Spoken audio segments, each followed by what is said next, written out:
কয়েক সপ্তাহের আপাত শান্তি ভেঙে যুক্তরাষ্ট্র ও ইরানের মধ্যে নতুন করে পাল্টাপাল্টি হামলা শুরুর ঘটনায় আবারও অস্থিতিশীল হয়ে উঠছে মধ্যপ্রাচ্য। এতে করে গত মাসে কার্যকর হওয়া যুদ্ধবিরতি এবং দুই দেশের মধ্যে স্বাক্ষরিত সমঝোতা স্মারকের ভবিষ্যৎ নিয়ে দেখা দিয়েছে ঘোরতর অনিশ্চয়তা।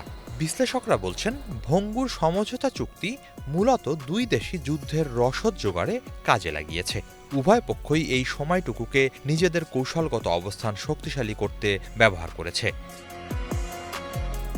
যুক্তরাষ্ট্রের একাধিক কর্মকর্তা সিএনএনকে জানিয়েছেন, সার্বিক পরিস্থিতিতে প্রয়োজনে ইরানে বিশেষ অভিযান চালাতে প্রস্তুত মার্কিন বাহিনী। আরব সাগরে অবস্থানরত যুক্তরাষ্ট্রের বিমানবাহী রণতরী আব্রাহাম লিঙ্কনে থাকা যুদ্ধ বিমানগুলোতে অস্ত্রশস্ত্র সাজানো হচ্ছে বলে জানা গেছে। অন্যদিকে যুদ্ধবিরতি শুরুর পর থেকেই ইরান নিজেদের অস্ত্রভান্ডার পুনর্গঠনে কাজ করছে।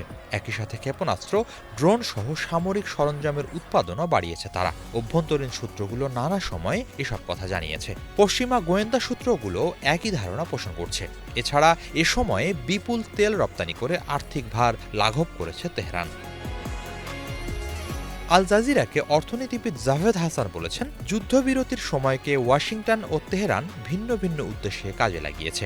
যুক্তরাষ্ট্রের পক্ষ থেকে শুরু থেকেই চুক্তি পুরোপুরি বাস্তবায়নের আন্তরিকতা স্পষ্ট ছিল না। অন্যদিকে ইরান এই সময়কে অর্থনৈতিক চাপ কিছুটা লাঘবের সুযোগ হিসেবে ব্যবহার করে তেল রপ্তানি বাড়ানোর পাশাপাশি আঞ্চলিক কূটনীতিতে নিজেদের অবস্থান পুনর্গঠনের চেষ্টা চালিয়েছে।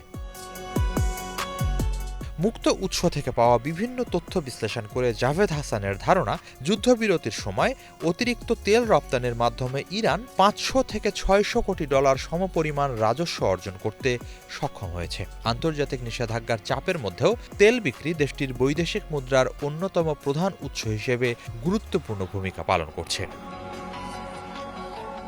বিশ্লেষকদের আরেকটি পর্যবেক্ষণ হল, যুদ্ধবিরতির সময়ও মধ্যপ্রাচ্যের বিভিন্ন ফ্রন্টে উত্তেজনা পুরোপুরি কমেনি। বিশেষ করে লেবাননে ইসরায়েলের সামরিক অভিযান অব্যাহত থাকায় আঞ্চলিক নিরাপত্তা পরিস্থিতি স্বাভাবিক হয়নি। জাভেদ হাসানের মতে, এ ধরনের সামরিক তৎপরতা যুদ্ধবিরতির ঘোষিত লক্ষ্য ও পারস্পরিক আস্থার পরিবেশকে দুর্বল করেছে। তার ভাষায়, শুরু থেকেই এই সমঝোতাকে দীর্ঘমেয়াদী রাজনৈতিক সমাধানের পরিবর্তে একটি অস্থায়ী ব্যবস্থা বলেই মনে হচ্ছিল। আল জাজিরার ওয়াশিংটন প্রতিনিধি মাইক হান্নার বিশ্লেষণ অনুযায়ী, চলমান সামরিক পরিস্থিতি বিবেচনায় নিলে যুক্তরাষ্ট্রের প্রশাসন ইরানের সঙ্গে আলোচনায় ফিরে যাওয়ার বিষয়ে আগের তুলনায় অনেক বেশি সতর্ক অবস্থানে রয়েছে। প্রেসিডেন্ট ডোনাল্ড ট্রাম্প সম্প্রতি যুদ্ধবিরতির কার্যকারিতা নিয়ে হতাশা প্রকাশ করে সেটিকে কার্যত সমাপ্ত বলে মন্তব্য করেছেন।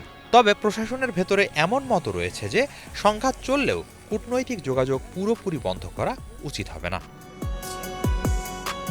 পর্যবেক্ষকদের মতে, হরমুজ প্রণালীতে জ্বালানি পরিবহন, বাণিজ্যিক জাহাজের নিরাপত্তা এবং আঞ্চলিক প্রভাব বিস্তারের বিষয়গুলো এখন দুই দেশের বিরোধের অন্যতম কেন্দ্রবিন্দু। তবে এসবের পরও অনেক বিশ্লেষকের ধারণা, সামরিক উত্তেজনা অব্যাহত থাকলেও উভয় পক্ষই সরাসরি পূর্ণাঙ্গ যুদ্ধে জড়িয়ে পড়তে চাইবে না। তবে সীমিত হামলা, পাল্টা হামলা, অর্থনৈতিক চাপ এবং কূটনৈতিক দর কষাকষির সমন্বয়ে সংঘাতের নতুন অধ্যায় শুরু হতে পারে।